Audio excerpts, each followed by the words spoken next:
ตอนน้ำตกเราเนาะจะยินเสียงน้ำตกอาบเนาะเดี๋ยวเรามาต้มแบบสัดกันเลยเนาะมาดีมาหอมจุดไม้ปลายทางเนาะก็คือน้ำตกตาดเมี่ยงเราโอ้งามหลายใช่ที่ตะกองเลยเจ้าเนาะ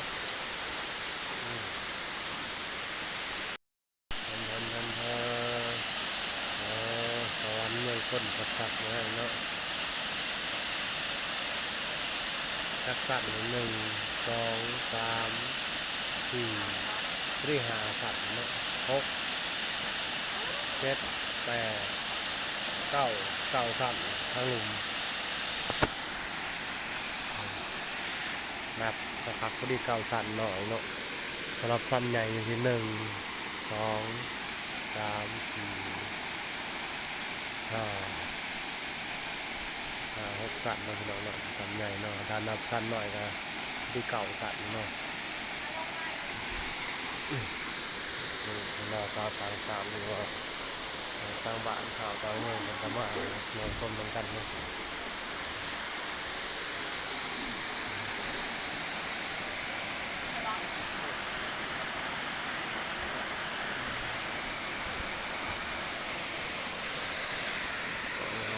yes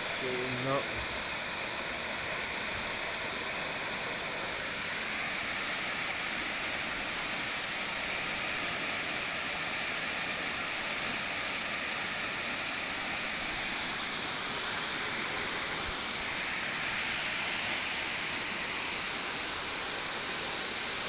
มีจุดหนึ่งเนาะมีจุดหนึ่งบนทายเหตุเนาะที่ทางธรรมศาสตร์เรื่องงานเนาะ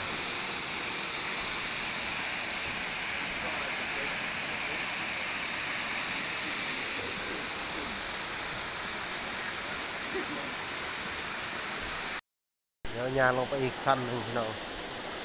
ยางลงไปเป็นซูดเนาะกันส้มที่ทางธรรมศาสตร์ตามเรื่อง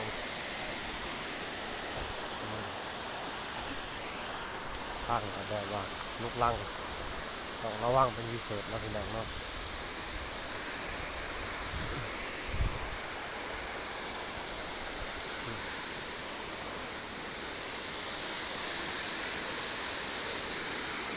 โอ้เลี้ยวไปเนาะคนไม่หน่อยเลยเนาะใกล้เกินความเลยต้องนิดไม่เนาะพี่เนาะ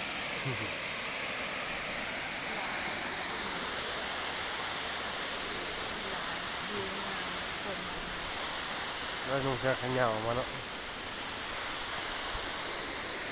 เนี่ยลงมานี่น้ำมันยังพูดมันเป็นหมอกมาเดี๋ยวเธอตื่นได้เธอถ่ายน้ำหมอกตอนไหนนี่พาตรงสมนีประมาณพี่น้องเนาะมาเกี่ยวตาด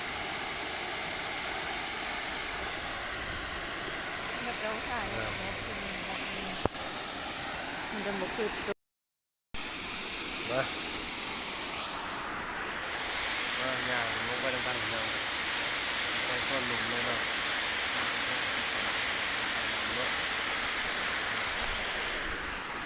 โอ้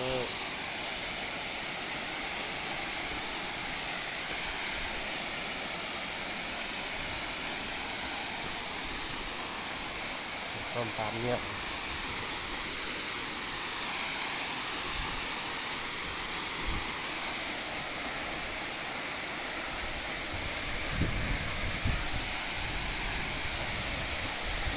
โอ้สดชื่นเลยเนาะต้นกล้วยไหนเท่านี้ครับบ่หมากมันก็สวยเนาะ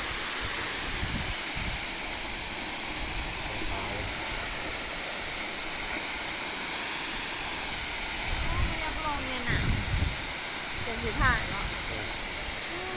ไปเที่ยวลงเที่ยวขึ้นนี่มันหนาวโอ้ยนะขึ้นไปอย่างนั้นหนาวบ้างไหม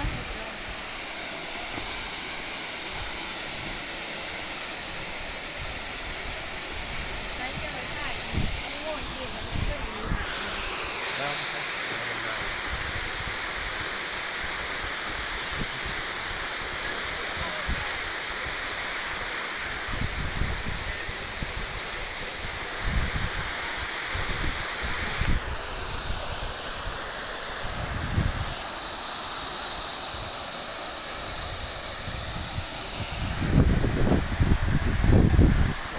หนาวแต่ก็ลงว่าเราเย็นขนาดเฮ็ดคืนแล้วเนาะสูงประมาณนี้เรียกว่า50 เมตรนะถึงเนาะความสูงอยู่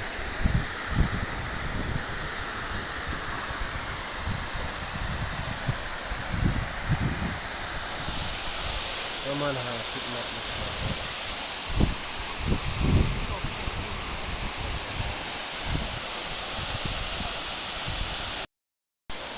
อีกเดือนหนึ่งพี่น้องเนาะตอนนี้อยู่ตอนน้ำตาดเยี่ยงเลยเนาะพี่น้องเนาะโอ้น้ำจะตาดงามหลายเนาะโอ้ที่สองงามเลยนี่เนี่ยน้ำตกตาดเนาะพี่น้องเนาะ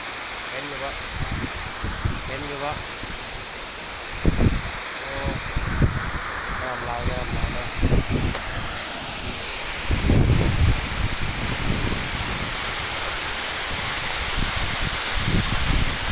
ามหลายน้ำตกตาดประมาณสูงประมาณ16 เมตรตอนนี้เนาะตาเป็นไรตาในตาเป่าเนาะขึ้นมากเป็นแบบนี้เนาะ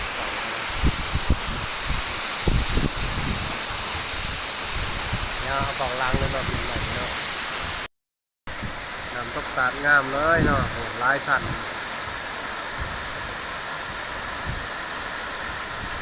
สุดโอ้ป่าดงพงไฟเนาะ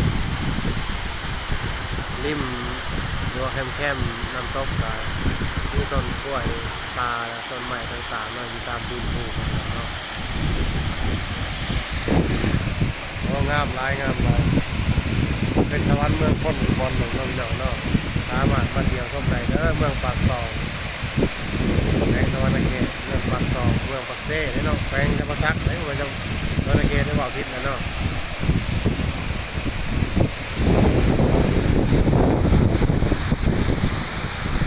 โอ้เนาะ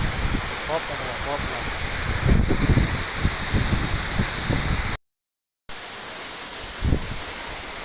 ตอนนี้ก็จะได้เวลากลับมาแล้วเนาะ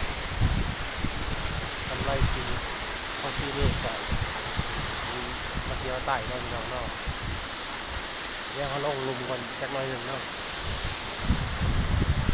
ลงลุมแล้วก็จะลงเนาะ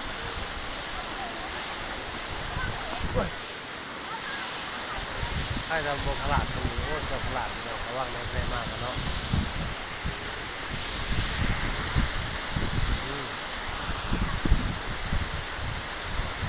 งานอลังการเลยเนาะ